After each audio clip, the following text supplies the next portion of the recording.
Let's head back to our top story tonight and the corruption scandal that is engulfing FIFA. Transparency International had been calling for the resignation of Sepp Blatter. Now that he has taken that step, it has issued a 7-step process for FIFA to absolutely evolve from the post-Blatter era. Deborah Unger is the spokesperson for Transparency International Corruption in Sport initiative, and she joins us now from London.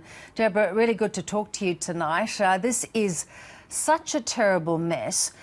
How do you see them taking steps when it is still unravelling so heavily at the moment? Well, I think that the first step they have to do is have an independent reform committee that has people from the outside, not just from FIFA, obviously. And these people should take a very hard look at the structure of people, make it absolutely clear that anyone associated with the bribery allegations and investigations must step aside immediately. And that could be Mr. Blatter himself, although he's supposed to be president until the new elections. So that would be step number one. What, Deborah, if it is rotten to the core? Well, I don't think FIFA is rotten to the core. They do an awful lot of good work in development around the world in football.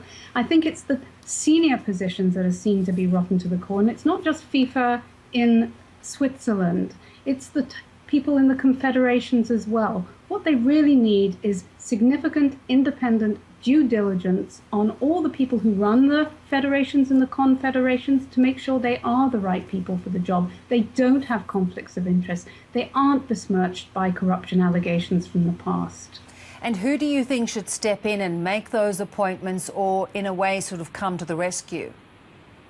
Well, at the moment, the head of the audit committee, Domenico Scala, is taking control of the reform process, and he says nothing is off the table. I think he should bring in reputable, high-profile people to help work through this very difficult time at FIFA and give people back confidence, because they really have lost all confidence in the organisation, as you've said. The 2018 and 22 World Cups, of course, are scheduled to go ahead. Russia has come out very strongly to say they were not caught up in any corruption. Qatar is saying the same. They are unlikely not to have been tainted. What do you think should happen to those two World Cups? Well, there is a Swiss criminal investigation going on at the moment. If bribery and corruption is proven to have taken place in the bidding and the awarding of these contracts, it's possible that you could take them away. But because of the large time lag between getting ready for a World Cup and staging it and the amount of construction that has to be built, that becomes a very difficult situation.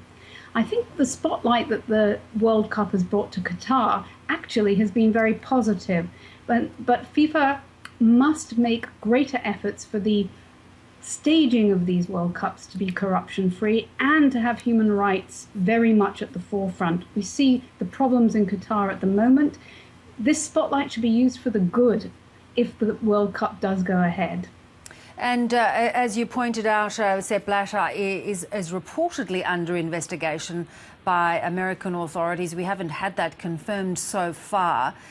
If that does turn out to very quickly be the case, I'd expect you to imagine he would step aside immediately. Would that be something you'd want? Oh yes, definitely, most definitely. If he is really the subject of investigations and the bribery goes to his desk, then he must go.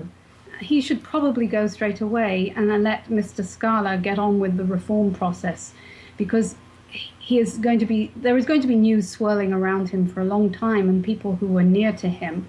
And unless we have a clear slate straight away, it will be very much harder to have a reform process that people will believe in. How confident are you, Deborah, that this is going to sort itself out?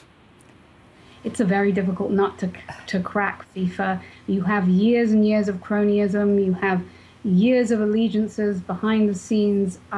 It will take a very strong, independent person to institute the reforms that are necessary for this. We're talking 20 years or more. Really good to get your thoughts. Thanks for your time. Thank you very much.